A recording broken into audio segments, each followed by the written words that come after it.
Voy a contarte lo que sucedió, que el amor de Dios miró desde el cielo y me encontró a mí. Todo lo quiso compartir conmigo y me envió a Jesucristo. Me ama y es para mí. Me ama y es para mí. Capítulo 56. Impensable. Un buen día estaba Jesús junto al lago de Galilea, cerca de su casa, y la gente al verle se amontonó a su alrededor, esperando oír y ver cosas interesantes de parte de Dios. Les gustaba mucho escuchar a Jesús. Era especial. Hablaba con tanto amor, pero a la vez sus palabras les convencían mucho más que las de los otros rabinos judíos que hablaban los sábados en la sinagoga acerca de la ley de Dios. Jesús tenía un poder especial que hacía que la gente se le pegara por donde iba. Entonces, al ver 2 barcas vacías en la playa, ya que los pescadores estaban en ese momento lavando sus redes, Jesús se subió en una de ellas que le pertenecía a Pedro y le pidió que se la alejara un poquito de la orilla, de manera que así la gente que estaba a la orilla pudiera escucharle mejor. Al terminar de enseñarles la palabra de Dios, Jesús le dijo a Pedro: «Simón, lleva la barca a la parte más profunda del lago y lanza las redes para pescar un poco y poder comer». A lo cual Pedro respondió: «Mira, Señor, toda la noche hemos estado trabajando muchísimo y no hemos conseguido pescar absolutamente nada. Pero, bueno, si tú me lo pides, lo haré». Entonces Pedro y los demás salieron como Jesús les había pedido. Y el resultado fue asombroso. Las redes se llenaron tanto que hasta comenzaban a romperse. Y eran redes fuertes, recién remendadas por los mismos pescadores. Entonces hicieron señas a los pescadores de la otra barca, ya que habían salido en 2. Y la maravilla fue que eran tantos peces los que habían pescado que llenaron las 2 barcas, tanto que hasta comenzaban a hundirse y todo. Era un auténtico milagro. Santiago, Juan, Andrés, Pedro y todos los demás que habían ido con él estaban muy asombrados por la enorme pesca. Con ella no solo podrían alimentarse a ellos mismos y a sus familias, sino venderlo y obtener dinerito suficiente para pagar los impuestos a los romanos y hasta para poder ayudarles con el pago de sus casas o de lo que tuvieran pendiente. Simón Pedro no salía de su asombro. Se dio cuenta de que teniendo a Jesús nunca tendría que estar con preocupación de más por las cosas materiales. Jesús tenía un poder infinito y junto a él podía estar seguro. Así que se le acercó y se puso de rodillas ante él y le dijo: «Señor, no te merezco, no pongas tanto interés en mí porque soy un hombre pecador». Pero Jesús le respondió: «No digas eso, Simón, ni tengas miedo. Es más, desde hoy, en lugar de peces, también vas a ganar a otras personas para que me sigan». Pedro abrazó a Jesús. Nada más importante para él desde ese instante que seguir conociéndole.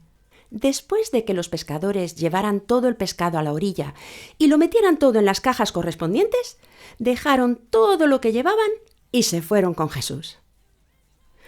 Un buen día, Jesús y sus discípulos se acercaron a un estanque llamado Betesda.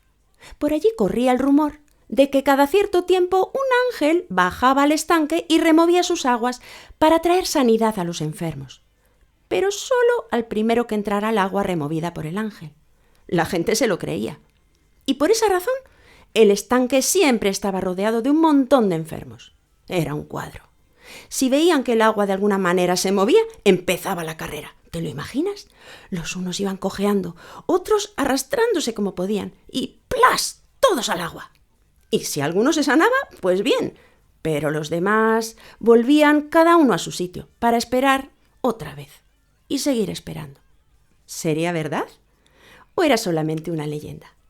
Fuera como fuera, Jesús vio por allí a un hombre enfermo que llevaba ni más ni menos que 38 años esperando su milagro, sin obtener ningún resultado. Cuando Jesús se le acercó, simplemente le preguntó: ¿Tú quieres ser sanado? A lo cual el hombre, muy sorprendido y acomodado ya a su situación, le respondió: «Señor, es que no tengo a nadie que me ayude a acercarme al agua, y cuando ya llego siempre se me ha adelantado ya mucha gente. Y aquí sigo».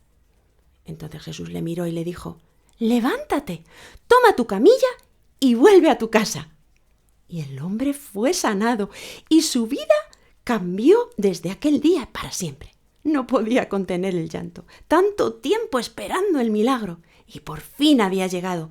Pero no como él se lo había estado imaginando durante tanto tiempo, sino que Jesús le sanó de una manera inesperada para él. Así nos pasa muchas veces. Oramos por una situación que queremos que se arregle y nada, que no pasa nada. Y de pronto Jesús interviene y nos da la solución a nuestro problema. Pero por otro lado, muy diferente. A veces nuestros intentos son en vano, como le pasó a Simón Pedro tratando toda la noche de pescar y nada. O como este paralítico, intentando llegar hasta la orilla del estanque por sus propias fuerzas limitadas. Y necesitamos un milagro que solo Jesús puede hacer. Y lo hace en el momento justo. Y de manera tan sobrenatural que solo podemos exclamar: «¡Solo puede ser un milagro!». Un buen día, al salir de la sinagoga, que era como para nosotros la iglesia, después de oír la palabra de Dios, Jesús y sus discípulos salieron por el campo. Y como era la hora de comer, pues comenzaron a coger espigas del campo y a comérselas, como cuando tú y yo nos comemos unas pipas. ¿Y qué crees? Los religiosos que les vieron hacer eso comenzaron a regañarles mucho y a decirles que estaban rompiendo la tradición del día de reposo, que la ley les prohibía recolectar o trabajar de cualquier forma en el día de reposo.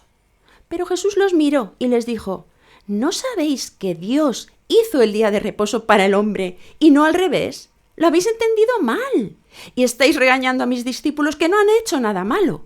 Dios es el jefe aún del día de reposo». Entonces los religiosos se enfadaron mucho con él. Y yo te pregunto, ¿de qué les habría servido el culto que acababan de celebrar si aún eran capaces de estar discutiendo, regañando y hasta enfadándose con el mismo Jesús, que era Dios? Pero claro, es que ellos no le reconocían como Dios. Ese era el problema. Y como los problemas iban en aumento, Jesús pasó la noche orando a Dios, pidiéndole que le revelara a quiénes debía escoger de entre todos sus seguidores para estar en un círculo más íntimo, o sea, un grupo más pequeño, más allegado a Jesús, con quienes pudiera compartir en confianza. Y esos hombres fueron Simón Pedro, Andrés su hermano, Juan y Jacobo, hermanos, Felipe, Natanael o Bartolomé, Mateo el publicano, Santiago y Judas, hijos de Alfeo, Simón el celote y Judas Iscariote.